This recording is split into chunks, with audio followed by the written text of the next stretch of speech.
나도 장애되지만 모든 장애인 우리 그 식구들이 우리가 육체로서 일으킬 수가 없는 거예요. 뭐 좀 깨달았다 또 엎었다 깨달았다 엎었다 이렇게 하니까 얼마만큼의 내가 기도가 필요한가 이걸 느낀 거예요. 이걸 느꼈기 때문에 기도가 없으면 그걸 일깨우기가 힘들어요. 우리가 왜 우리 뒤에는 하나님이 계시니까 한번 막 믿고 한번 나가보자. 찬송가 357장입니다.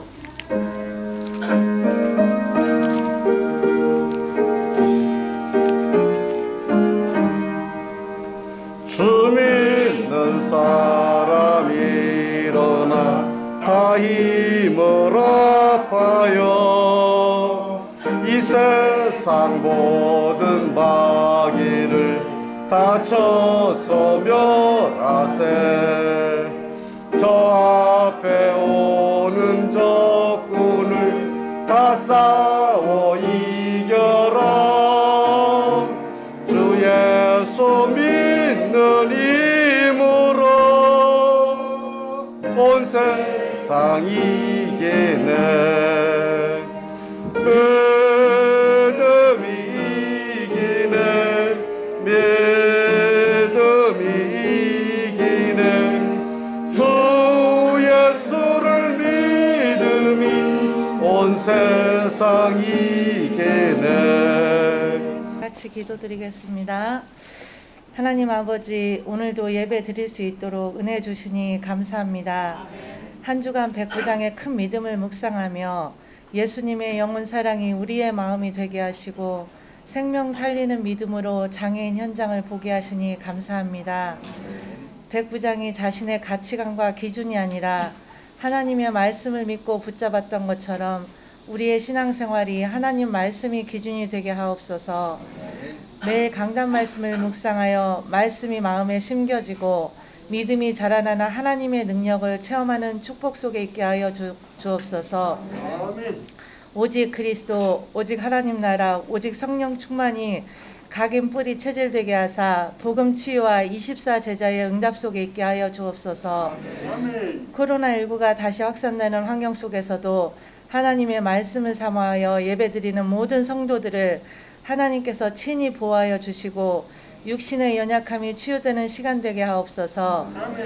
말씀 전하시는 목사님에게 성령 충만과 오력을 더하여 주시며 영육각연의 강건함으로 237 장애인 복음화에 귀하게 사용하여 주시옵소서. 가시는 현장마다 로마서 16장 일꾼들의 제자들이 일어나게 하시며 목사님을 도울 중직자들이 든든히 세워지게 하옵소서. 말씀에 집중하지 못하게 하는 모든 흑암을 권세 있는 예수 그리스도 이름으로 결박받게 하시고 살아계신 주 예수 그리스도 이름으로 기도드립니다. 아멘. 지금 이 시간은 수망교구 사역자 특성이 있겠습니다. 나와주시기 바랍니다.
감사합니다. 잠깐만 서 계세요. 잠깐만. 우리 여기는 소망교구입니다. 가양 4단지, 5단지, 7단지 가양동을 중심으로 모여지게 되었고, 오늘은 교구장 사역자 나와서 허실하겠는데 식구들까지 다 나와서 이쪽은 지교회별로 못 오겠네. 아무튼 위에서 기도해 주시고요. 그리고 가양동이 참 이렇게 어떻게 보면 장애인들도 많고 장애인 237 보금화의 황금어장이지만 또 그 외로 반면에 믿지 않는 자들이 너무 많이 있는 그 이름하여 빈 곳입니다. 그래서 어렵고 빈 곳 이곳에 우리들을 통하여서 악한 마귀 예수 그리스도 이름으로 꺾어내버리고 예수와 그리스도 그 복음이 증거되고 제자가 세워지는 그런 응답 누릴 수 있도록 기도해 주시기 바랍니다. 우리 이 시간에 은혜 받고 승리할 하나님의 말씀입니다. 하나님의 말씀 보시도록 합니다. 마태복음 8장 23절로 27절입니다. 우리 한 목소리로 한번 합독하십니다. 시작. 배 오르심에 제자들이 따랐더니 바다에 큰 노을이 일어나 배가 물결에 덮이게 되었으되 예수께서는 주무시는지라 그 제자들이 나와 깨우며 이르되 주여 구원하소서 우리가 죽겠나이다. 예수께서 이르시되 어찌하여 무서워하느냐 믿음이 작은 자들아 하시고 곧 일어나사 바람과 바다를 꾸짖으시니 아주 잔잔하게 되거늘 그 사람들이 놀랍게 여겨 이르되 이가 그 어떠한 사람이기에 바람과 바다도 순종하는가 하더라. 아멘. 우리 신앙을 고백하십니다. 주는 그리스도시요 살아계신 하나님의 아들이십니다. 아멘. 옆에 분을 축복합니다. 승리하셨습니다. 한 번 더 축복합니다. 우리는 풍랑에서 해방받았습니다. 어찌하여 무서워하느냐 라는 제목으로 말씀을 전합니다. 지금 우리나라가 갑자기 코로나 또 이렇게 전염이 확산되어서 사회적 거리두기 2단계가 되었습니다. 또 이게 더 진행되면 이제 3단계도 되고 이렇게 더 어렵게 됩니다. 그래서 이제 모임들이 없어지고 자제하고 기관 예배, 대예배, 예배, 공예배만 이렇게 드리기로 했습니다. 그리고 마스크 전부 다 쓰고 집에서 나온과 동시에 집에 들어갈 때까지 마스크를 어느 곳에서도 사실 벗으면 안 됩니다. 그러나 이제 혼자 있을 때, 걸어갈 때도 뭐 그때는 뭐 관계 없겠죠. 근데 어느 분들은 걸어갈 때는 열심히 밖에 나왔다고 이렇게 마스크 쓰고 사람 만나면 또 이렇게 예의상 마스크를 또 벗더라고요. 거꾸로 하고 계시는 분들도 있는데 아무튼 지혜롭게 하셔야 됩니다. 그래서 되도록이면 오늘은 저 천막도 안 쳐놨고 책상 의자도 안 놨습니다. 왜? 그래도 어찌됐건 2m도 떨어져서 또 이렇게 앉고 먹고 다 해야 되는데 근본적으로 그게 잘 안 되기 때문에 되도록이면 이제 마시지 말고 먹지 말고 그래서 오늘 아마 저 이창호 목사를 맛있는 것도 사주려고 대기하고 계신 분들은 사주지 마시고 현금으로 주세요. 자, 지금 이래서 어디 나가서 먹으면 안 됩니다.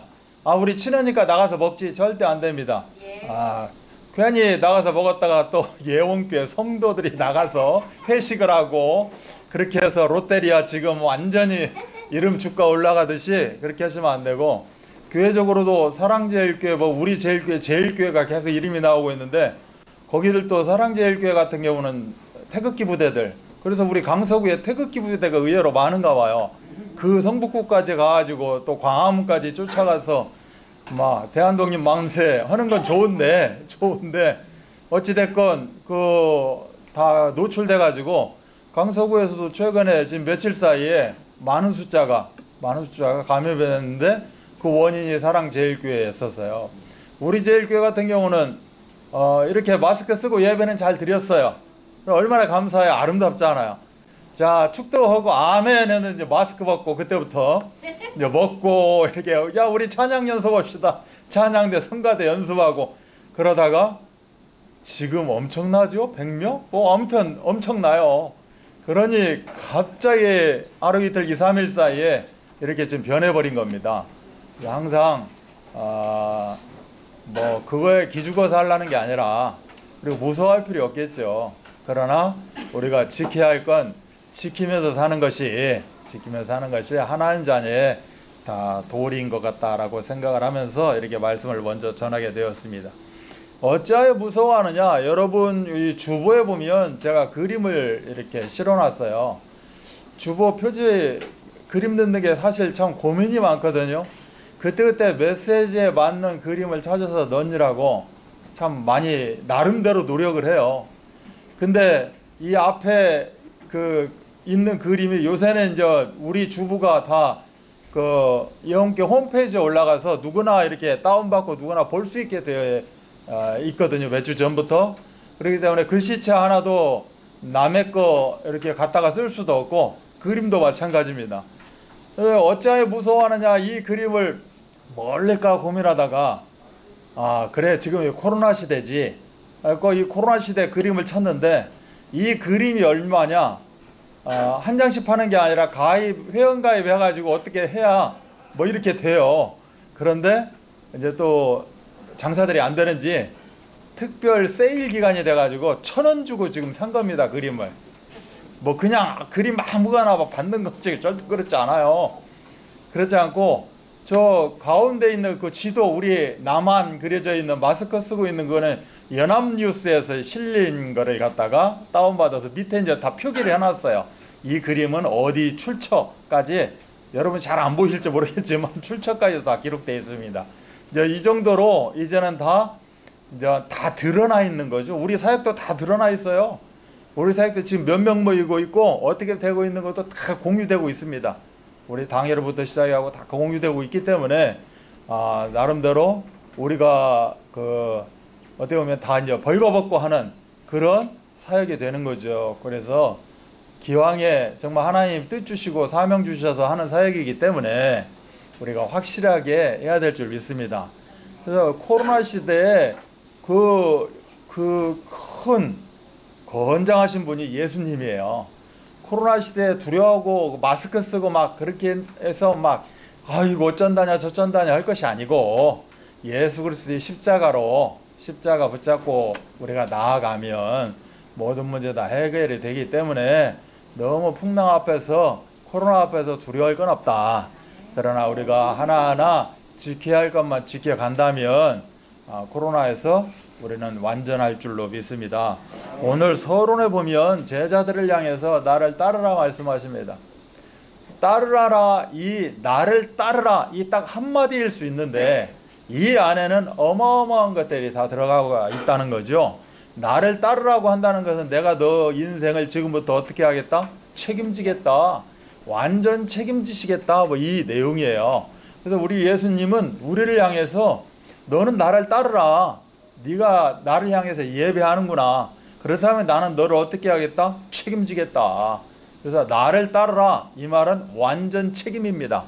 그래서 오늘 서론에서는 무서워할 거 없다. 세상에서 환란이 있고 핍박이 있고 정말 풍랑이 있다 할지라도 이 어떠한 자연재해가 몰려온다 할지라도 전혀 요동할 필요 없다. 너는 나를 따르라. 그러면 된다. 아멘. 이 응답을 우리가 누려야 될 줄로 믿습니다. 그래서 첫 번째 보니까 이제 시각이에요. 영적 시각. 그래서 지금 일어나는 현상들 이거를 우리가 어떠한 시각으로 바라봐야 되느냐. 뭐 정치적인 시각, 어떻게 보면 사회적인 시각, 뭐 여러 가지 어떤 시각이 있겠죠. 그러나 이 모든 것은 영적인 시각으로 우리가 바라봐야 된다. 이렇게 이야기합니다. 왜 그러느냐? 예로 예수 믿는다고 나 예수 믿고 사니까 축복받고 예수 믿으니까 내가 건강하고 예수 믿으면 무조건 우리가 지금 세상에서 이것 좋아하고 저것 좋고 이거 맞고 이건 옳고 이런 것들이 다 이루어진다. 그래서 우리가 평탄한 삶을 산다. 결국 그렇지 않다는 거거든요. 그래서 예수 믿는 거에 대한 영적 시각, 예수 믿었음에도 불구하고 지금 이렇게 되어지는 영적 시각, 이것을 예수님이 우리에게 주시는 테스트인가, 마귀가 우리를 유혹하고 자기의 세계로 이끌어가는 템프테이션인가, 이것을 영적인 눈을 열어서 우리가 바라봐야 된다라는 거죠. 그렇게 바라보게 되면 그 안에 모든 답이 다 있다라는 겁니다. 내가 왜 이렇게 풀리지 않지? 이것을 세상적으로 눈을 열어 바라보게 되면 우리는 그 자리에서 또 원망하고 그 자리에서 불평불만할 수밖에 없다. 그 자리에서 쓰러질 수밖에 없다라는 거예요. 그러나 영적 시각을 열어보게 되면 그 문제 앞에 분명히 문제 뒤에 옆에 답이 존재했다. 그래서 답을 붙잡을 수 있는 그런 기회를 하나님이 허락하셨다라는 겁니다. 그래서 하나님이 나를 이렇게 힘들게 한다, 결코 그렇지 않다. 하나님은 우리들을 생명과 축복으로 인도하시는 분이 하나님의 그 마음이요 중심입니다. 그렇기 때문에 마귀가 하는 것, 내가 또 그걸 따라가는 것을 하나님 원망하는 경우도 너무너무 많다라는 사실이죠. 이것을 우리가 똑바로 바라봐야겠다. 그래서 영적 시각이 그만큼 중요한 것이다. 우리가 예배드리면서 말씀 받으면서 우리가 기도하면서 응답받는 게 무엇인가? 어디서 물건이 떨어지고 돈이 생겨나는 것이 응답이 아니라 내 영적 시각, 영적인 영안이 열리고 영안이 밝아지는 걸 보고 우리는 응답이다 라고 이야기를 합니다. 영안이 밝아지게 되면 답이 보이기 때문에, 영안이 어두워지면 문제만 다 100으로 보게 되는데, 영안이 열리게 되면 문제가 100이 아니라 문제는 1이요 99가 답이 내 눈에 보인다라는 사실이죠.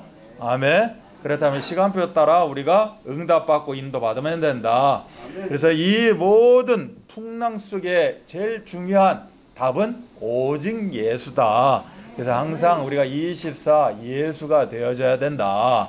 그래야 예수님이 가지고 있는 하늘과 땅의 모든 권세와 능력, 25 능력이 나의 것이 되어진다.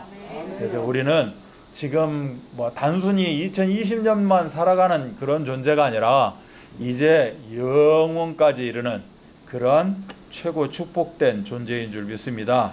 그래서 지금 우리가 점검해 보셔야 될 것은, 내가 지금 이 예배가 도대체 무엇이냐, 예배 중심인 예수가 나한테 어떠한 존재이냐, 내가 그 예수를 어떻게 알고 있느냐, 이것을 꼭 점검하셔야 됩니다. 오늘 어떻게 보면 말씀의 핵심이 그거예요. 풍랑이 일었다. 예수님이 이 믿음이 작은 자들아 잠잠하라 고요하라 했더니 잔잔해졌다. 이것이 핵심이 아니고, 이렇게 이끌어 가신, 주도하신 도대체 그이가 누구냐, 예수님이 누구냐, 저 예수님이 나에게 어떠한 존재로 함께하고 있느냐. 아멘. 이것을 오늘 말씀의 언약으로 붙잡아야 될 줄 믿습니다. 그래야 구주여 광풍이 일어도 이 찬송을 하도 안 불었더니 오늘 부를 때 보니까 그냥 완전히 막 자장가 같기도 하고, 평소에 찬송을 좀 많이 부르셔야 돼요. 부르셔야 되고, 항상 말씀과 찬송과 기도로 우리가 승리의 나날 되시기 바랍니다. 이 말씀을 우리가 이제 조금 더 깊게 내 마음에 받게 되면, 지난주는 백부장 믿음이었습니다. 백부장 믿음을 보고 대표적으로 이만한 믿음이라고 이야기를 했었죠. 그래서 이만한 믿음이 이스라엘에 없다라는 겁니다. 내가 만났던 사람들 중에 이만한 믿음이 없었다는 거예요. 그래서 백부장 믿음은 이만한 믿음, 바로 큰 믿음이었다, 뭐 이렇게 이야기를 했죠. 또 지난주 메시지 중에 그러면 성경에서 이야기하고 있는 예수님과 직접 만나서 예수님이 그들에게 믿음에 대해서 너는 이런 믿음 알려준 그 믿음의 인물들, 7 인물들을 우리가 조명해 봤죠. 그 조명하면서 그러면 백부장의 큰 믿음, 이만한 믿음은 어떤 믿음인가 라는 것을 좀 풀어봤었습니다. 이게 이제 지난주 메시지인데, 그 지난주 메시지 중에 그 딸이 귀신 들려가지고 정말 죽게 된 그 딸을 위한, 그래서 예수님에게 찾아와서 내 딸을 살려달라, 귀신 들린 내 딸을 살려달라는 그 어미의 마음 우리가 보게 되었습니다. 잠깐. 그 어미는 이방 여인이었고 수로보니게 여인이었습니다. 그때 당시에 이방 사람은 개 취급 당하는 정도의 이방 사람이었죠. 그래서 너 개인데 어떻게 말하자면 그 주인 먹는 밥상에 와가지고 왜 달라고 하느냐, 왜 나한테 고쳐달라고 하느냐, 나한테 왜 치유해달라고 하냐, 나의 능력을 왜 달라고 하느냐, 뭐 이런 의미가 되겠죠. 그랬을 때 예수님이 냉정하게 이야기합니다. 절대 줄 수가 없다. 너는 개다. 주인이 개하고 어떻게 한 상에서 먹고 마실 수 있겠느냐. 그러나 이 여인이 하는 그 고백이, 개도 주인에서 떨어지는 그런 부스러기는 먹지 않습니까? 그래서 그 부스러기 같은 예수님의 그 능력을 조금이나마 달라라고 이제 이야기하는 내용입니다. 그래서 이 여인에게 참 큰 믿음이다, 믿음이 크다라고 이제 이렇게 예수님이 말씀하시는 내용이었죠. 이처럼 쭉 열거되어져 있는 신앙인들 보면 참 믿음이 크고 아름답고 열매가 크고 막 이러한 믿음들이었습니다.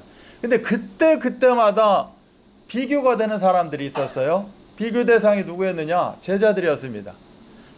꼭 우리도 이렇게 예를 들어서 어렸을 때 부모들이 비교한다든가, 또 나이 먹었더니 나이 들어서도 이 집 저 집 비교가 되고, 뭐 강남 강서가 비교가 되고 뭐 등등 이렇게 비교되는 게 제일 짜증나는 거거든요. 근데 예수님은 이 비교를 너무 많이 하신 거예요. 보면 뭐 이 믿음 크다 하면서 니들은 왜 그러느냐, 뭐 하면서 너는 왜 그러느냐, 이렇게 막 비교를 해요. 그러다 보니까 제자들 믿으면 아주 하찮은 믿음 같고, 저렇게 3년씩 따라다니고 있는데 볼 거 다 보고 기적 이적 다 보고 다 체험하고 있는데 왜 저럴까? 왜 저 정도밖에 안 될까?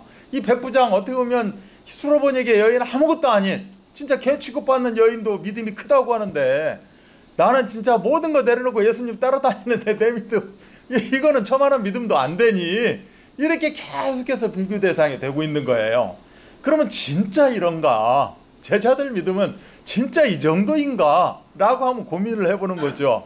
그러나 백부장 같은 경우에, 예를 들어서 이 수로보니게 여인 같은 경우에 내 딸이, 내 하인이 그것을 놓고 치유해달라고 지금 어떻게 보면 한 가지, 어떻게 보면 그 한 상황, 뭐 요걸 놓고 이야기를 하고 여기에서 믿음이 크도다 라고 이렇게 어떻게 보면 응답을 받은 그런 케이스들이죠. 그래서 이런 케이스 저런 케이스, 이런 사례 저런 전례들이 쭉 열거돼 있는 겁니다. 한 사람 한 사람씩 예를 들어서.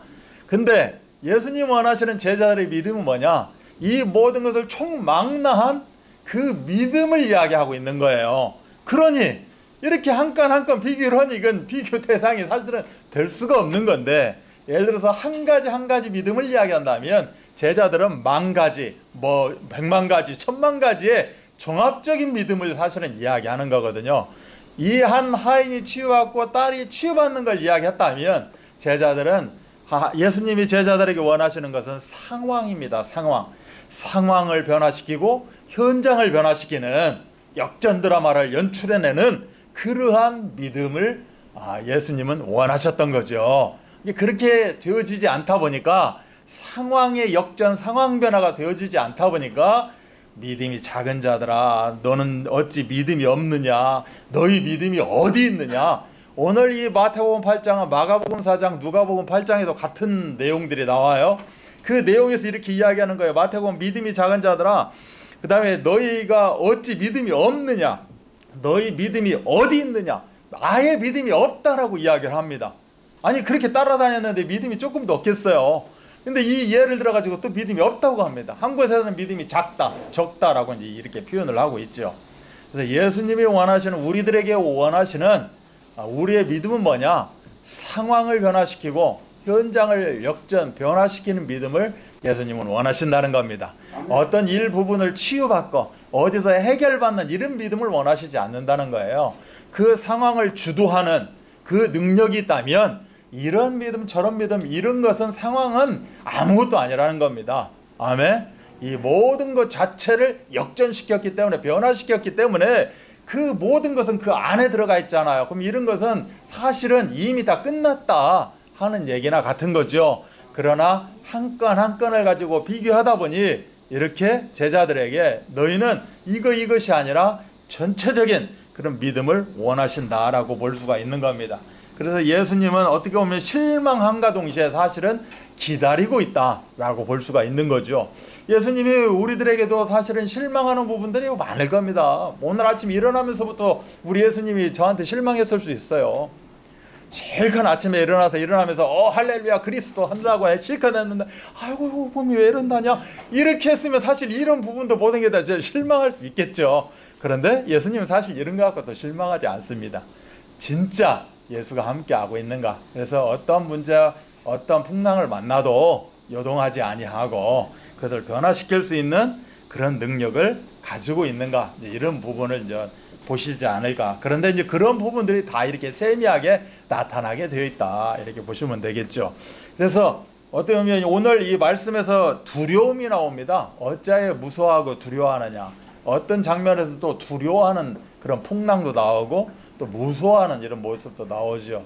근데 두렵다 무섭다는 지금 뭐 비가 많이 와서 재해가 일어나고 그 이상의 어떤 지진, 큰 지진, 쓰나미 같은 어떤 그런 의미를 두고 이야기한다라고 우리가 말씀을 받았습니다.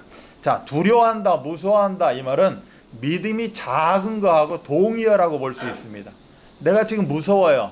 내가 지금 뭔가 이렇게 마음이 답답하고 내가 믿는 신앙인임에도 불구하고 어떤 문제를 딱 맞닥뜨리고 상황을 맞닥뜨리니 내가 왠지 막 이렇게 쫄리게 되고 뭐 이런 상황이 왔다. 그러면 100% 그 사람은 믿음이 작다. 심지어 예수님은 믿음이 없다 라고까지 말씀하실 정도의 그런 믿음을 내가 갑자기 믿음이 떨어져 버렸다, 이렇게 생각해도 됩니다. 그래서 믿음을 이제 회복시키는 역사가 있어야 될 줄 믿습니다. 그래서 제자들 믿음 이야기했는데, 그러면 제자들은 이런 어떤 눈에 띄는 나타나는 그런 역사가 일어나지 않았고, 마가다락방 그 사도행전 2장 예수님의 부활하셔서 감람산에서 정말 예수 그리스도에 대해서 깊이 체험하고 났을 때, 마가다락방에서 성령의 충만함을 받았을 때 실질적으로 그들이 가는 모든 현장에 상황이 변화되고 현장이 바뀌고 변화되어지는 그런 역사가 일어났다는 사실이거든요. 그래서 믿음이 작은 자들아, 그때 당시에는 그렇게 들었는데 실질적으로 이보다 큰 믿음이 사실은 없는 거죠. 그래서 그 믿음이 지금까지 우리들에게 전달되고 있는 겁니다. 또한 이 믿음은 우리 후대들에게 이르기까지 이 땅에 끝나는 그날까지, 세상의 마지막 되는 그날까지 다 전달될 줄 믿습니다. 도대체 어떤 믿음이었냐? 이 제자들은 사실은 맨 처음에 예수님을 따를 때 희생적인 믿음이었습니다. 이래봐도 믿음이 없다, 작다, 없다, 어디 있느냐 이렇게 했는지 모르지만 이들은 사실은 희생적인 믿음을 가지고 예수님을 따르기 시작한 거예요. 왜 희생이냐? 가족을 버렸습니다. 자기가 지금 생업을 버리고 따라간 거예요. 생업을 버렸다는 건 나는 굶어 죽어도 좋다는 거예요. 그렇잖아요? 나를 희생하고 예수님을 따라간 거라니까. 엄밀히 보면 내 입장에서 이야기하면 나를 희생한 거야. 내가 가족도 놨다니까. 늙은 아버지 있고 어르신 있고 봉양을 해야 되는데 그 있는 사람들이 봉양하고 너는 날 따르라. 알겠습니다. 나는 장남이지만, 난 장녀지만 나는 따르겠습니다 하고 희생하고 따른 사람들이라니까요. 이들에게는 이렇게 희생적인 믿음이 있었습니다. 또한 이들에게는 무슨 믿음이 있었냐? 사실 결심의 믿음이 있었습니다. 어떤 결심이냐? 내가 끝까지 주님 따르겠습니다. 결단하고 결심하고 따라간 그런 믿음이 애시당초부터 있었다는 거죠. 이 백부장 이방인이 뭐 알겠어요, 이런 믿음을. 그러나 백부장의 큰 믿음, 이만한 믿음이 없다라고 이야기합니다. 또 이들은 예수님을 따라감과 동시에 하나님의 나라를 이루는 그러한, 어떻게 보면 이런 말을 하죠. 대의적이다, 뭐 대국적, 거국적이다, 이런 믿음이라니까요. 나 자신의 어떤 이익을 위한 것이 아니고 거국적, 이 나라 이 민족을 위한, 이 나라 이 민족입니까? 하나님 나라를 위한, 하나님 나라를 세계 현장에 이루어내는 그런 대의적인, 대국적인 믿음을 가지고 따르기 시작한 거예요. 그렇게 따지면 엄청난 거죠. 우리가 처음 믿음, 신앙생활 시작했을 때 여러분은 어떤 믿음으로 시작했겠습니까? 한번 생각을 해보세요. 내가 첫 신앙이었을 때 나는 어떤 믿음이었었는가? 이제 그걸 또 분석을 한다면, 오늘 제자들처럼 분석을 한다면 또 여러 가지 이제 믿음이다라고 이야기할 수 있겠죠. 오늘 이 제자들은 이런 믿음을 가지고 참 따라가게 되었다. 그러나 수로보니게 여인이나 백부장의 그 믿음은 사실 어떻게 보면 빛났을지 모르지만 그 순간에, 그러나 이들은 그 3년이라는 공생애와 그 감람산에서의 그 체험과 마가다락방에서의 그 10일 동안 정말 성령 충만을 놓고 함께 했을 때, 진짜 주님을 의지했을 때 온전한 성령의 충만함을 받고 그때부터는 상황을 완전히 역전시키는 그러한 믿음의 소유자가 다 된 줄 믿습니다. 이처럼 나를 따르라, 이 한마디에 이 모든 것이 담겨져 있는 그래서 예수님이 완전 책임지시는 우리가 되기를 바랍니다. 첫 번째 우리가 잠깐 볼 것은 인생의 풍랑은 필수적이라는 겁니다. 말하자면 영적 시각을 이야기하는 거예요. 왜 나한테는 풍랑이 있느냐 없느냐, 풍랑이 작냐 크냐, 풍랑이 올까 말까. 풍랑은 필연적이라는 겁니다. 풍랑은 그 누구에게나 오게 되어 있다. 아멘. 지금 이 자리에 앉아 있으면서 예수님 함께 하시니 감사합니다. 나는 풍랑 없어요. 알았죠? 예수님 나 풍랑 좀 알아서 하세요. 나 원망할 거예요. 아닙니다. 풍랑 옵니다. 그래서 인생의 풍랑은 필연적이다. 이것을 보고 영적 시각으로 우리가 바라봐야 됩니다. 왜 그러느냐? 마태복음 11장 28절에 수고하고 무거운 짐진 자들아 다 내게로 와서 어떻게 하라? 쉬어라 라는 겁니다. 왜 이 말씀을 하셨을까요? 이 말씀을 받을 자들이 있다는 거지요. 누구예요? 세상을 향해서 말씀하신 겁니다. 모든 자들을 향해서 말씀하시는 거예요. 너희들이 지금 이 세상은 풍랑 가운데 있지 않느냐? 얼마나 지치고 힘들겠느냐? 내게로 와서 어떻게 하라? 쉬어라. 평안함을 누려라. 라고 말씀하는 거죠. 그래서 풍랑은 어찌 되었든지 간에 필연적이다. 그래서 풍랑이 몰려와도 두려워하거나 절대 무서워할 필요가 없다. 나는 오직 그 풍랑을 주도하는 예수 그리스도가 함께하기 때문이다. 로마서 8장 37절은 또 이런 말씀을 해요. 이 모든 일에 우리를 사랑하시는 이로 말미암아 우리가 넉넉히 이기느니라 라고 되어 있어요. 우리에게는 이렇게 싸울 수 있는, 뭔가 겨뤄올 수 있는 이런 상황이 온다는 겁니다. 그러나 오더라도 상관이 없다는 거죠. 어떻다? 넉넉히 이기게 되어 있다. 아멘. 옆에 분을 한번 봅니다. 넉넉히 이기는 당신을 축복합니다. 비말 조심하라고 하는데 오늘 더 고백을 더 합니다. 좀 몇 번 더 할 거예요. 자, 요한복음 16장 32절은 환난을 당하나 담대하라. 내가 세상을 이겼다라고 말씀합니다. 세상은 이렇게 환난 가운데 있고 우리가 어차피 육신 세상 가운데 있고 우리의 삶이 세상 가운데 있는데 그럼 우리는 환난 가운데 있는 것이다. 우리가 지구 안에 있는데 지구는 환난 덩어리고 정신병동이다. 그럼 우리는 그 안에 있는 것이다. 그 안에 정신병자로 환자로 있든지 그 안에 케어해주는 사람으로 있든지 그 안에 간호사 의사로 있든지 우리는 그 환난 가운데 있을 수밖에 없다. 그러나 내가 세상 이 환난을 다 이겼다. 아멘. 그래서 문제가 없다라고 말씀하고 있는 거죠. 로마서 8장 28절이죠. 하나님을 사랑하는 자 곧 그 뜻대로 부르심을 입은 자들에게는 모든 것이 합력하여 선을 이룬다. 나에게 파란만장한 것들이 와도 파란만장한 것을 많은 사람들에게 이야기할 수 있는 그런 또 행복한 순간순간들로 하나님은 이끌어 가시게 되어 있다. 나에게 어려움이 있다. 이 어려움을 넉넉히 이기는 그리스도와 함께함으로 말미암아 이제는 이 어려움이 실은 간증거리가 되어지더라. 전도 현장에서 전도의 도구가 되어지더라는 거죠. 나에게 장애가 있어요? 이 장애를 통해서 우리는 2, 3절 나라 장애인 복음화를 하는 장애 그 복음화의 도구로 사용하고 있지 않습니까? 그런데 이 순간에도 이걸 가지고 애통해 한다면 우리는 넉넉히 이긴 사람이 아니겠죠. 그래서 그렇다면 주 예수 그리스도가 나에게 어떠하게 존재하고 있는가 늘 점검 확인해야 될 줄 믿습니다. 그러면 오늘 계속 나오는 이 풍랑이라는 단어, 큰 놀이라는 이 놀, 지진 같은 이 풍랑이라는 단어, 이 풍랑의 이유에 대해서 우리는 좀 이제 알 필요가 있겠죠. 그럼 이 도대체 풍랑들이 몰려오는데 이 풍랑이 뭐며 풍랑은 왜 이렇게 올 수밖에 없는가? 이런 부분을 우리가 체크해야 될 줄로 압니다. 풍랑은 한마디로 재앙입니다. 재앙이죠. 풍랑아 모으면 싹쓸이에 싹 몰아쳐버리니까 풍랑은 한마디로 또 저주가 됩니다. 풍랑은 한마디로 멸망이 되죠.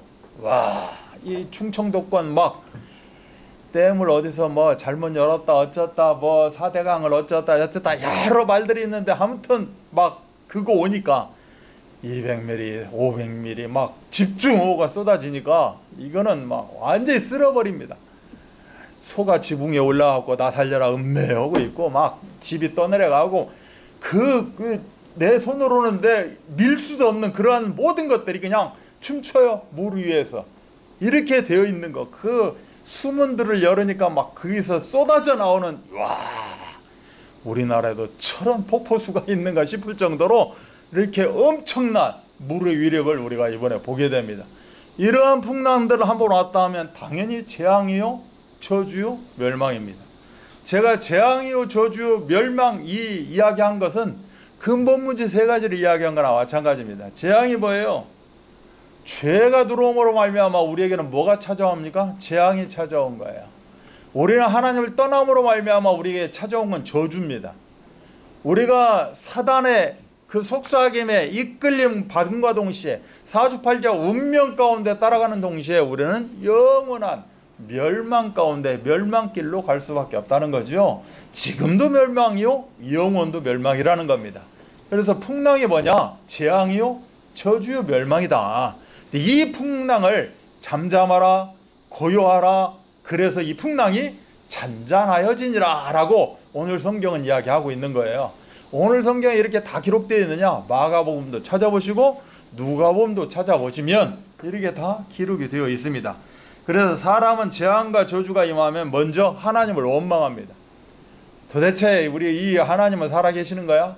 어떻게 저런 사람들을 저렇게 죽게 되고 저렇게 어린아이들이 저렇게 힘없는 자들이 저렇게 어려움을 당하고 있는데 저기서는 그 먹을 것이 없어서 기아로 허덕거리고 있고 저쪽에서는 전쟁으로 저렇게 기근으로 재난 가운데 있는데 도대체 하나님은 졸지도 주무시지도 않는다는 분이 어디서 마실 나갔나 뭐 하고 있는 거냐고 막 원망하고 있어요.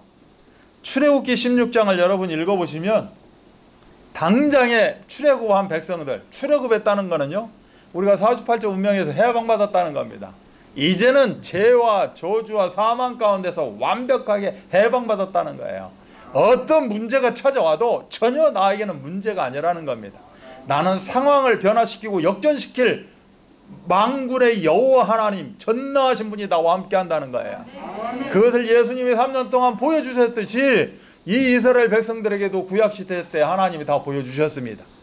그럼에도 불구하고 어떤 문제가 딱 닥치게 되면, 육신적인 연약함이 딱 찾아오게 되면 바로 하나님을 원망합니다. 우리 아버지는 어디 가서 계시고 뭐 하고 계시고 원망을 하게 돼 있어요. 이제 하나님만 원망하십니까? 그렇지 않아요.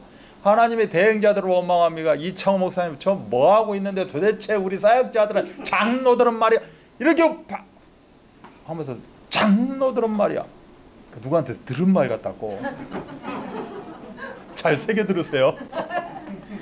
이렇게 원망을 한다는 거예요. 순식간에 돌변해가지고 똑같은 구약의 현상들이 지금도 이렇게 나타나고 있다는 거죠. 여러분들 지금 웃었어요? 아유 뭐 그럴 수 있냐는 거죠. 아이고 여러분 안 믿어요. 저는 예수만 믿어요. 다 이렇게 원망하게 돼 있어요. 그러니 하나님 이걸 보다 못해 또 하나님의 뜻대로 이렇게 인도하게 됩니다. 자, 그러나 이 재앙과 저주 멸망은 어떻게 보면 하나님의 계획이 아니에요. 그러니까 사실 하나님 것이 아닙니다. 하나님은 원망할지 모르지만 하나님 것이 아니에요. 누구 거예요? 사단이요 마귀 거예요. 아멘. 사단이요 마귀가 말하자면 펼쳤어요. 그러면 나는 뭐예요? 따라간 거예요. 펼친 거 예를 들어서 우리가 낚시해서 던졌다니까 낚싯줄을 새우 오네 맛있는 거 오네 내가 먹었다니까. 하나님이 던진 게 아니에요. 하나님은 뭐다? 생명과 축복이에요. 왜 하나님 거나 먹지? 왜 사단이 주는 그 밑밥을 먹냐고. 먹고 나서 누구를 원망해요? 하나님을 원망합니다. 이럴 수 있습니까? 절대 주권의 하나님. 이 사단이요 마귀는 이 근본 문제를 시작으로 5가지 문제를 통해서 재앙을 던져주고 저주를 숨겨놓고 이 멸망을 우리 앞에 놓게 됩니다. 5가지 문제가 뭡니까? 바로 첫 번째는 영세전 문제입니다. 우리가 늘 듣고 있어요. 듣고 있는데 순간순간 잊어버립니다. 이 계속 되새김질 않으면 언제 내가 이 이야기 들어갔던가. 맨날 3가지 근본 문제라고 하던데 5가지 문제가 또 뭐지? 7가지 축복, 뭐 7가지 시대. 하여튼 우리가 알아야 될 게 너무 많아가지고 138, 1424, 2500, 뭐 237이라는 그 천국 열쇠 남바도 있고 우리가 알아야 될 게 참 많아요. 정신줄 놓고 살면 안 됩니다. 우리가 예수 그리스도 딱 붙잡고 사셔야 돼요. 5가지가 영세전 문제예요. 영세전 문제가 우리와 관계가 없어요. 이 땅이 세워지기 전에, 이 땅이 창조되기 전에, 말하자면 천국에서 하늘나라에서 전쟁이 있었다는 거죠. 문제가 발생했다는 거예요. 사단이요 마귀라는 즉 천사장이, 음악을 문화를 담당하는 천사장이 자기가 교만함과 동시에 천사들이 따르는 천사들이 옆에서 너무 자기를 지켜주면서 그 천사장이 교만함과 동시에 하나님을 대적했다는 거거든요. 그래서 사단이 됐고, 이제는 인간 세상에서 서로를 이간시켜 나가는, 말하자면 마귀가 됐다는 겁니다. 이 하늘에서 전쟁이 일어나서 예뱀이 되고 용이 되고 이렇게 되어졌다라고 이야기하는 영세전 문제가 우리에게 영향을 주고 있다라는 겁니다. 우리는 근본 문제만 이야기하고 있지, 사실은 영세전 문제를 우리는 꼭 생각하고 각인뿌리 체질시켜야 됩니다. 아멘. 내가 태어나기 전, 이 땅 우주가 발생되기 전에 천국의 하늘에 문제가 생겼다. 대적자가 생겼고, 그 대적자가 공중권세를 잡음으로 지금 이 우주가 그 공중권세 잡은 자의 손에 움직이고 있다. 하나님이 원하시는 그 시간표 속에 움직이고 있다. 그럼 나는 어디에 지금 앉아 있는가? 이 우주 속에 앉아 있다라는 겁니다. 그러면 나도 영향을 받겠구나. 그럼 나도 알게 모르게 영세전 문제 가운데 나도 휘몰아치고 쌓일 수밖에 없다.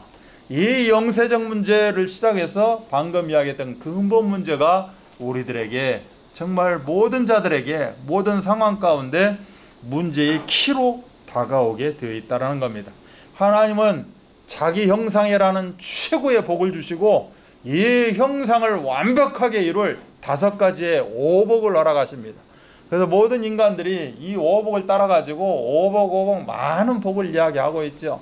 이런 오복 저런 오복 막 모든 오복을 이야기합니다. 그래서 빗대서 신체에서 이야기하기를 오복 중에 하나, 치아가 튼튼하면 그것도 복이다. 복은 복인 것 같아요. 치아가 튼튼하면. 왜? 이 모든 것을 다 복과 연결시켜 가지고, 심지어 이제 복주머니를 반드시 놓는 것이 아니라 중국에서는 복주머니를 뒤집어 놔 가지고 이제 복이 막 우르르 떨어지도록, 복을 너무 사랑하고 있고 복을 너무 좋아하고 있죠. 자, 이 복을 누가 주셨냐? 하나님이 주셨다는 겁니다. 멸망이요 재앙이요 풍랑을 하나님이 주신 게 아니라, 하나님이 주신 것은 오직 이 복을 허락하셨다라고 말씀하고 있는 거예요. 그런데 우리가 이 복을 하나님 앞에서 찾는 것이 아니라 마귀 앞에서 찾고 있다는 겁니다.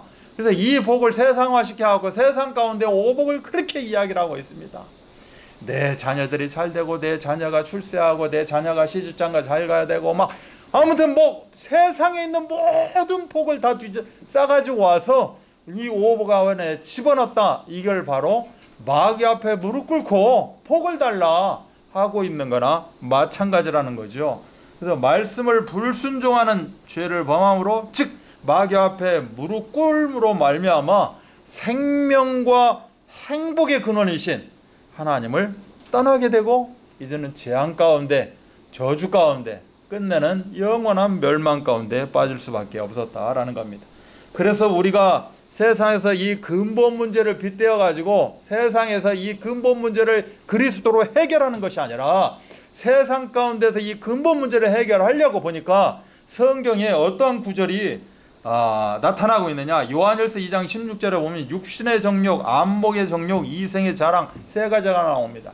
딱 이게 지금 근본 문제를 이야기하고 있는 거예요. 죄와 저주와 재앙과 멸망을 우리가 그리스도로 해결하지 못함으로 말미암아 우리는 이러한 욕망 가운데 빠져 살고 있다라고 이야기합니다. 그래서 나중심, 물중중심, 성공중심 가운데 우리는 살아갈 수밖에 없다는 거죠. 내가 잘 돼야 되는 건 맞지만 나만 잘 돼서는 안 되는 겁니다. 우리가 잘 돼야 되는 거죠. 근데 우리가 잘 되기 위해서는 그 어떤 미국 대통령이든 어떤 대통령이 통치를 잘한다고 우리가 절대 잘 되지 않습니다. 오직 이 우주 만물의 주인이신 하나님 절대자 그리스도의 능력에 힘입어야 우리가 이 문제 가운데서 완벽하게 해방을 받을 수 있다. 라고 성경은 이야기하고 있습니다. 점점 말세에 고통하는 때가 다가오고 있고 지금도 현재 시점에 진행하고 있습니다. 이 말세에 고통하는 때가 무엇인가? 오늘 말씀에서 풍랑만 난 그 제자들, 풍랑만 난 배를 이야기하고 있는 겁니다. 그래서 세상 가운데 함정에 빠져 살게 되고 이제는 세상 가운데서 정말 너무너무 힘든 여정을 걸어가게 되어 있다. 이걸 통해 가지고 나타나는 문제가 바로 오래된 문제입니다. 이 사도행전 13장, 16장, 19장을 대표로 해서 이야기하고 있는 오래된 문제라는 거죠. 오래됐잖아요. 이 문제는 어디서부터 시작됐죠? 영세전부터 시작된 겁니다. 그게 근본 문제로, 그게 이제는 이 딱 우리 삶 가운데 이 문제가 자리를 잡았다. 지금 뭐 어제 문제가 발생된 게 아니고 1년 전에 문제가 발생된 게 아니고 그래서 지금 자리를 잡으려고 바둥대는 문제가 아니라 영세전부터 시작된 문제가 이제는 우리의 삶 가운데 이 지구 우주 만물 가운데 딱 자리를 잡았다는 겁니다. 이걸 보고 오래된 문제라고 이야기를 하죠. 그 증거가 무엇입니까? 이 오래된 문제를 해결하기 위해서 무속이요, 점술이요, 우상이요, 세상 모든 신들을 다 데려다가 푸닥거리를 하고 있다라는 겁니다. 왜 그렇게 세상 신들을 데려다가 점을 보고 누구 찾아가고 이래선 이러고 이제 이런 것들이 실은 문화를 타고 공개적으로 방송에서 막 나오고 있습니다. 방송에서 예수는 그리스도 모든 문제 해결자 절대 개그에서 나오는 거 아니고 토크에서 나오지 않습니다. 그러나 이제는 무속이요, 점술이요, 우상이 토크 주제가 되고 개그의 주제가 되고 한 방송의 프로그램의 주제가 됩니다. 그래서 산발하고 나와 있고 꼭 무속인처럼 만들어서 나와 있고 이제 가요계가 무속 배경 갖고 있는 애들이 가요계에서 빵빵 뜨고 있고 이런 현상이 지금의 세상이 그렇다라는 거죠. 이제는 완벽하게 틀로 잡혀져 있고 굳어져 가고 있다. 그래서 이 오래된 틀 속에 우리도 알게 모르게 빠져 있다라는 겁니다. 우리도 한 번 보고 끝나면 괜찮은데 계속해서 하루에도 몇십 번씩 보고 듣고 하고 있는 거예요. 계속해서 그러다 보니까 나도 조금씩 빠져들어서 알게 모르게 나도 틀로 잡혀 있다는 겁니다. 나는 예수 그리스도 외치고 있습니다. 복음이 전부고 외치고 있어요. 그러나 어떤 절기가 딱 오면 고시래 해야 되고 팥떡 먹어야 되고 아이고 말복이라네. 아유 복칠이 안 했어? 이렇게 이야기를 합니다. 우스갯소리로 그냥 좋은 감정 갖고 이야기할 줄 모르지만 다 오래된 문제로 틀로 갖추고 있는 거예요. 어제가 말복이었다네요. 아유 그래서 못 먹었더라? 이빨 아파서. 이렇게 영세전 문제가 인간의 모든 우주의 근본 문제로 이제는 오래된 문제로 이제는 그것이 다 가문의 문제로 다 타고다니고 있다는 겁니다. 내가 타고난 그 가문의 배경이 알게 모르게 나에게 들어와 있고 영세전 문제가 들어와 있고 근본 문제가 들어와 있고 오래된 문제가 들어와 있고 가문의 그 각자 가문만의 독특함이 들어와 있고 엄마 입맛이 들어와 있고 아빠 입맛이 들어와 있고 엄마 입맛 들어온 줄 알았더니 외할아버지 외할머니 입맛이 언제 나도 모르게 들어와 있고 아버지 입맛만 들어왔는 줄 알았더니 아버지의 탤런트만 들어와 있는 줄 알았더니 그게 또 할아버지 거고 그게 우리 조상 가문의 것이고 제가 너무나 점을 잘 쳐요. 우리 가문이 그런 배경이에요. 우리 효령대군이 목탁 두리는 데 가가지고 거기서 그거 하셨는가 봐. 그래갖고 저는 지금 그 반대로 이렇게 목회자로 하고 있습니다. 안 그랬으면 서장훈이 머리 기르는 게 아니라 제가 머리를 기르고 이렇게 해야 될 이게 실질적인 개인의 문제에 이르기까지. 그래서 영세전의 문제 하늘의 전쟁 일어난 게 나하고 뭔 상관이 있습니까? 그 문제가 내 개인의 운명을 좌지우지하고 있고 지금도 재앙과 저주를 좌지하고 있다는 거죠.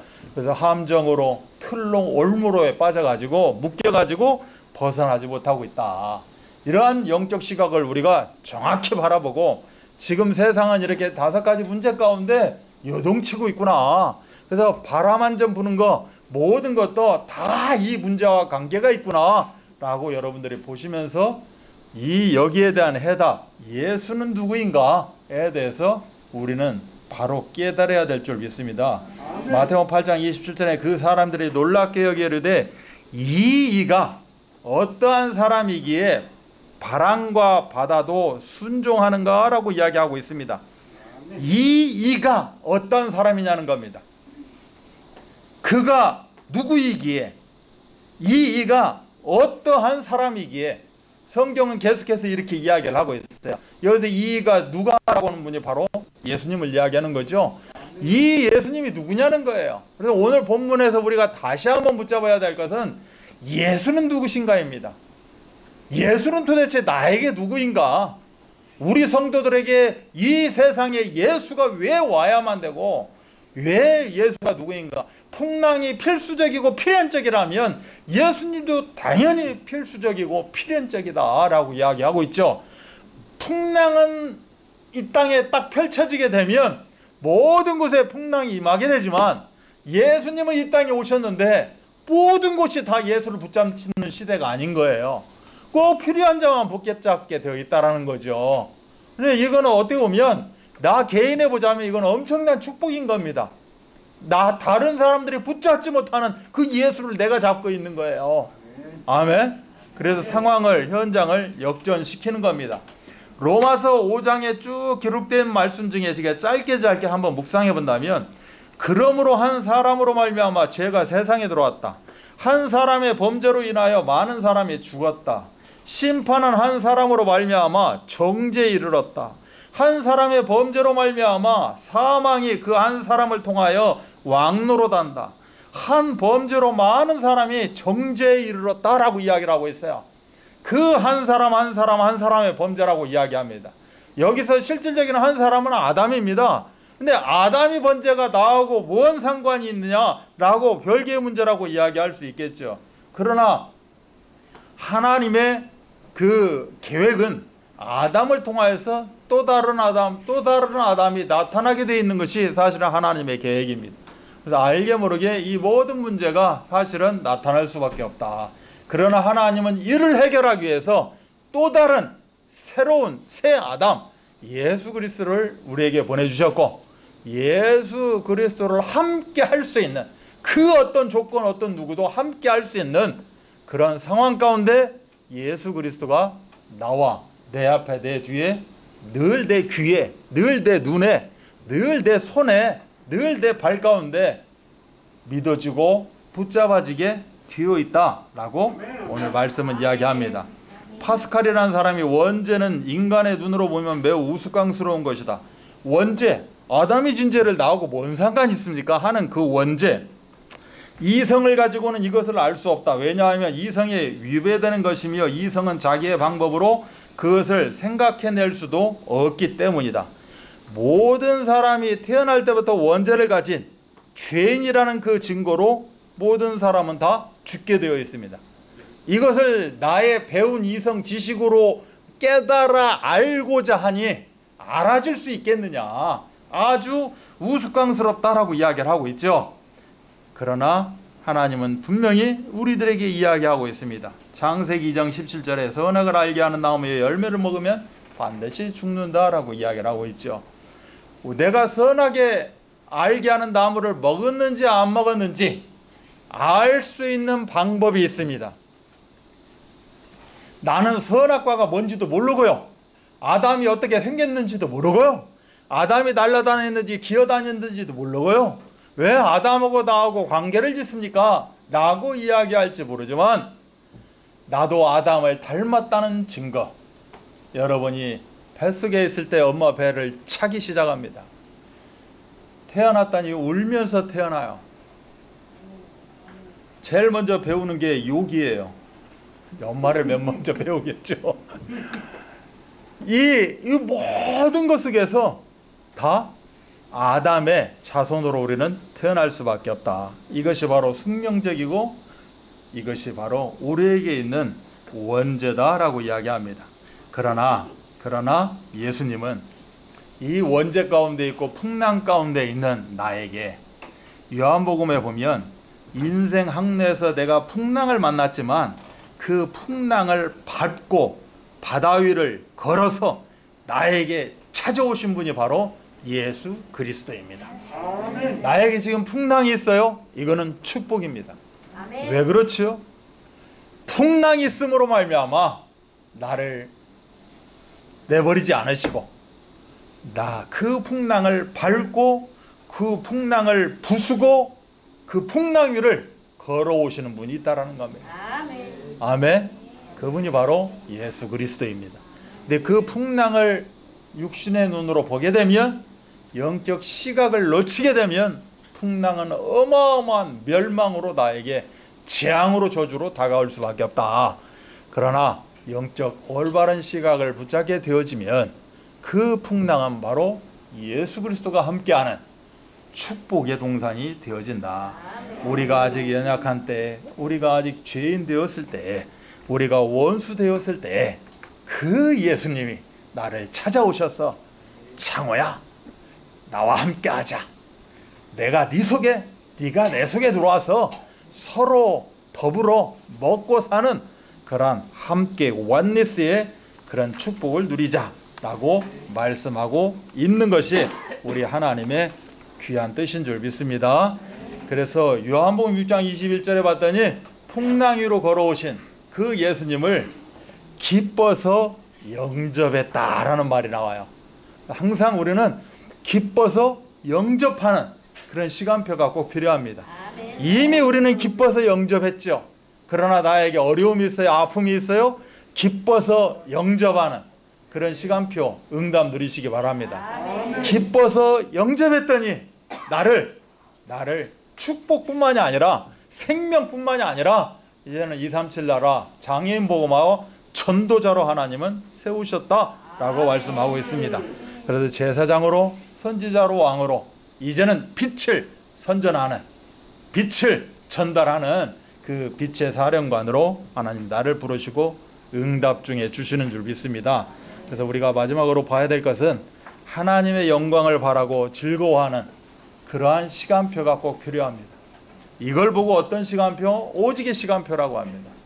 이걸 보고 어떤 시간표? 24시간표라고 합니다. 그래서 우리가 하루 24시간 오직 주님을 바라보고 즐거워하는, 아멘. 그래서 이 의미가 뭐죠? 기뻐서 영접하는 거예요. 아, 주님 나와 함께 하시죠. 너무 감사합니다. 주님이 이렇게 주신 건 나와 함께 합니다. 주님이 이렇게 역사하시니 이거 나에게 있으니 감사합니다. 주님이 나를 축복 가운데 밀어 넣으셨습니다. 참 감사합니다. 이래서 감사가 아니라, 끝까지 들으셔야 된다니까, 한국말은. 이래서 감사가 아니라 그 주님이 지금 나와 함께 하십니다. 오늘 메시지 핵심이 그거였잖아요. 안 들으셨나? 예수님 자체가 중요하다는 거죠. 예수님 그 자체가 나에게 함께 하시니 참 감사합니다라는 겁니다. 아멘. 풍랑이로 뭔 상관이 있어요? 먹을 것이 없어 뭔 상관이 있어요? 오병이어인데. 아멘. 우박이 떨어져요. 아무 상관이 없어요. 어찌해 무서워하느냐? 코로나 상관없어요. 십자가 보혈이 나와 함께합니다. 이 응답 누리시기 바랍니다. 그래서 나는 누구입니까? 그 예수와 함께하는 이 시대에 빛날 최고의 응답받는 전도자, 하나님 자녀인 줄 믿습니다. 그래서 현장에서 여러분 이번 주 안에 꼭 실천해야 될 게 있어요. 따라서 합니다. 잠잠하라, 고요하라. 꼭 선포하시기 바랍니다. 아멘. 오늘 일어났어요. 하나님, 오늘 하루의 현장이 잠잠하라, 고요하라. 이렇게 선포하니 잔잔하여지니라. 이 응답 가운데 있기를 소원합니다. 기도하겠습니다. 하나님 감사합니다. 어찌하여 무서워하느냐? 무서워할 일들이 세상에는 많이 있다라는 겁니다. 그러나 예수가 함께 하심으로 이제는 무서움이 변화해서 참으로 즐거움이요 행복이요 축복일 것입니다. 이 응답을 우리가 누리게 하여 주시니 감사합니다. 잠잠하라 고요하라 우리의 입술에서 떠나지 않게 하시고, 그래서 우리가 밟는 모든 현장이 잔잔하여 지니라 라는 응답 가운데 있게 하여 주옵소서. 모든 문제를 해결하신 우리 구주 예수 그리스도의 은혜와 하나님의 사랑하심과 성령 역사하심이 어찌하여 무서워하느냐, 전혀 풍랑 가운데 있어도 우수할 필요가 없다. 우리에게 있는 예수 그리스도의 이름으로 선포하면 된다라고 말씀합니다. 이 선포를 나의 선포로, 우리의 선포로, 드림교의 선포로 이뤄낼 우리 귀한 성도들 머리머리 위에, 이들이 걸어가는 절대 여정과 절대 목표 가운데, 이들이 붙잡고 있는 절대 언약 가운데, 그래서 성취되어지는 절대 현장 가운데 지금으로부터 영원토록 함께 계실지어다. 아멘.